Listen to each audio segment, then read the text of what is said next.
Assalamualaikum warahmatullahi wabarakatuh. Selamat bergabung kembali di channel apa saja. Yang pada kesempatan ini kita akan melanjutkan materi minggu lalu, yaitu mengenai sayangi orang tua dan gurumu. Dalam konteks ini adalah birrul walidain, ya, yang isinya adalah bagaimana kita harus berperilaku kepada kedua orang tua kita, baik secara perkataan maupun tindakan. Intinya adalah kita tidak boleh mengatakan bantahan kepada orang tua, kepada perintah orang tua, kepada keinginan orang tua, selama perintah orang tua tersebut tidak bertentangan dengan perintah Allah. Ketika orang tua ridho kepada kita, Allah akan ridho kepada kita. Baik, sebelum melanjutkan silakan untuk lakukan subscribe dulu buat yang belum, dan jika kalian menyukai konten ini silakan tinggalkan like. Selanjutnya, hormat dan patuh kepada guru. Nah, sebelumnya kita harus ketahui dulu nih, guru itu apa sih gitu ya. Nah, guru ini adalah orang yang mengajarkan kita dengan berbagai ilmu pengetahuan dan mendidik kita sehingga menjadi orang yang mengerti dan dewasa. Itulah guru. Guru juga dikatakan sebagai orang tua kedua untuk di sekolah gitu ya. Jadi orang tua kedua kamu di sekolah itu adalah guru. Nah, guru ini kedudukannya sama seperti orang tua, harus dihormati. Tidak ada istilah mantan guru, mantan murid. Guru dan murid selamanya terjalin dalam ikatan keilmuan, ya. Yang mana ikatan keilmuan ini, selagi ilmu itu berada pada muridnya, ilmu tersebut menjadi wasilah penghubung antara guru dan murid tersebut. Dan guru ini juga boleh dikatakan alim ulama, ahli ilmu, ya. Sebagaimana Allah berfirman dalam Al-Qur'an, A'udzu billahi minasy syaithanir rajim.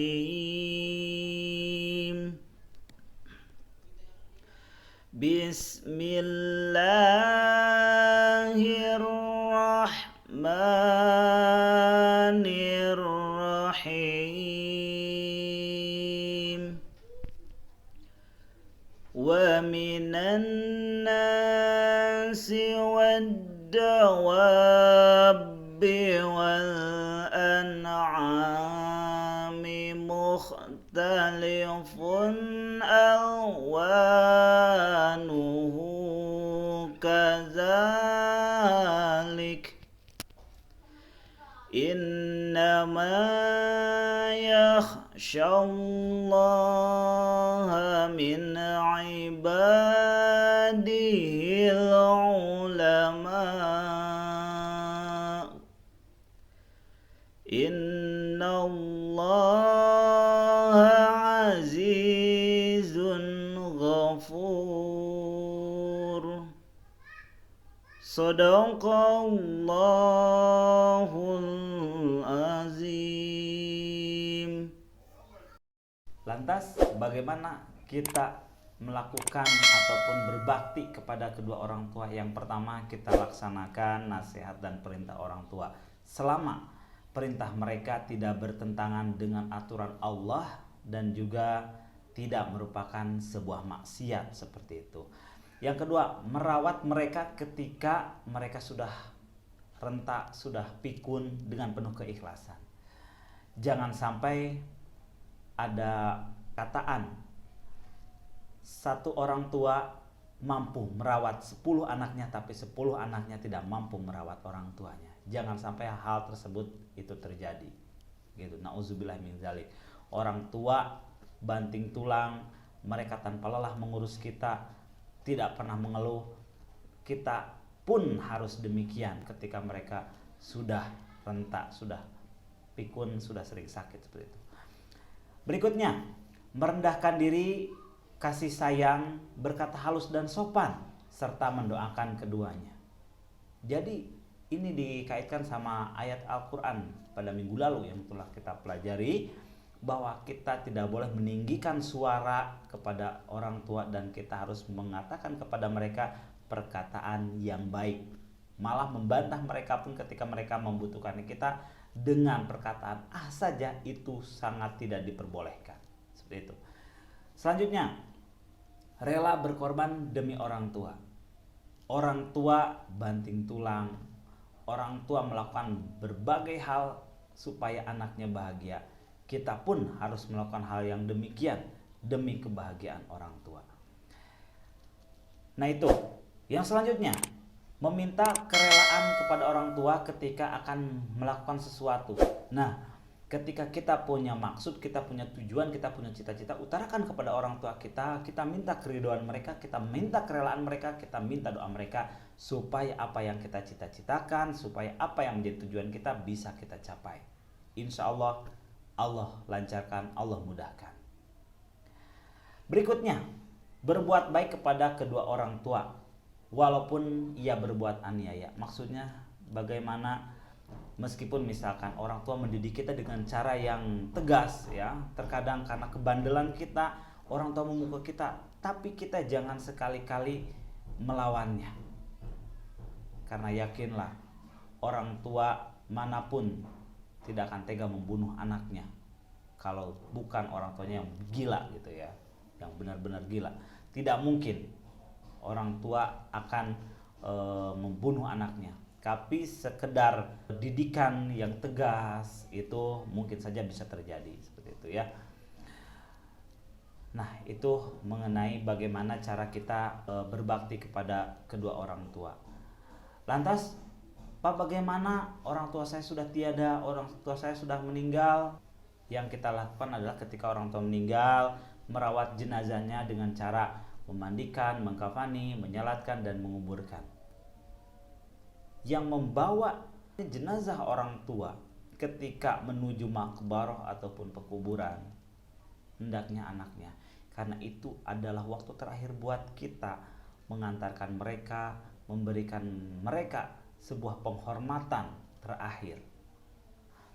Yang berikutnya, melaksanakan wasiat dan menyelesaikan hak Adam yang ditinggalkannya. Ketika orang tua meninggal, laksanakan yang menjadi wasiat orang tua. Orang tua misalkan mewasiatkan supaya menyedekahkan tanahnya, mewakafkan tanahnya untuk masjid, laksanakan. Terus menyelesaikan hak Adam. Hak Adam itu apa? Segala sesuatu yang berkaitan dengan kemanusiaan seperti hutang atau perjanjian dengan orang lain, itu harus ditunaikan. Karena hutang ini akan jadi beban bagi orang tua yang telah meninggal. Makanya ketika ada hutang segera dibayar. Makanya ketika ada yang meninggalkan, dari masjid yang melaksanakan sholat jenazah selalu dikumandangkan, selalu disampaikan, barangkali almarhum memiliki keterkaitan perjanjian atau hutang, segera menghubungi ahli warisnya. Nah, ini salah satu tujuannya. Selanjutnya, menyambut tali silaturahmi kepada kerabat dan teman-teman dekatnya. Memuliakan teman-teman orang tua itu adalah keharusan. Seperti itu. Selanjutnya, melanjutkan cita-cita luhur yang dirintisnya atau menepati janji kedua ibu bapak.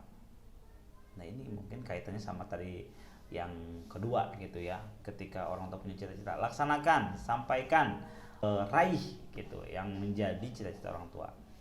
Selanjutnya, mendoakan ayah ibu yang telah tiada, meminta ampunan kepada Allah dari segala dosa orang tua kita. Nah, ini yang jadi satu bekal untuk orang tua selain daripada sedekah jariah dan ilmu yang bermanfaat. Ketika orang tua kita tidak memiliki ilmu yang bermanfaat, tidak memiliki harta yang banyak, maka anak yang soleh lah yang akan mendoakan mereka. Hendaknya kita setiap selesai sholat meminta ampun kepada Allah, meminta rahmat kepada Allah untuk mengampuni, untuk menyayangi orang tua kita yang telah tiada. Itu cara bagaimana kita berbakti kepada kedua orang tua. Nah, ini orang tua. Bagaimana dengan guru? Nah, untuk guru sendiri caranya ya, kita harus berakhlak yang baik kepada guru. Yang pertama dengan cara menghormati dan memuliakannya, mengikuti nasihatnya. Sudah Bapak sampaikan bahwa tidak akan ada guru yang menyuruh kamu melakukan tindakan yang salah. Tidak akan ada guru yang menyuruh kamu melakukan sebuah kegiatan kejahatan ataupun melarang kamu dari perbuatan baik, tidak akan. Yang kedua, mengamalkan ilmunya dan membaginya kepada orang lain. Ketika kita dapat ilmu, kita bagikan kepada orang lain, kita ajarkan kepada orang lain, maka kita pun akan mendapatkan manfaat dan ilmu yang kita sebarkan. Karena ilmu ini berbeda dengan harta. Ilmu ketika disebarkan tambah banyak, dan harta jika disebarkan malah habis, seperti itu ya. Disebarkan berbeda dengan harta, seperti itu ya. Kalau misalkan kaitannya sama sedekah, Allah ganti, seperti itu. Selanjutnya, tidak melawan, menipu dan membuka rahasia guru. Ketika kita dinasehati, tidaklah melawan, tidak boleh menipunya dan tidak boleh membuka rahasianya. Itu salah satu cara menghormati guru, dan mungkin banyak lagi. Pokoknya segala suatu hal yang memuliakan guru, menghormati guru itu laksanakan. Segala sesuatu yang merugikan guru itu harus ditinggalkan. Baik, itulah materi kita untuk pertemuan kali ini. Sekian, terima kasih atas perhatian kalian. Assalamualaikum warahmatullahi wabarakatuh.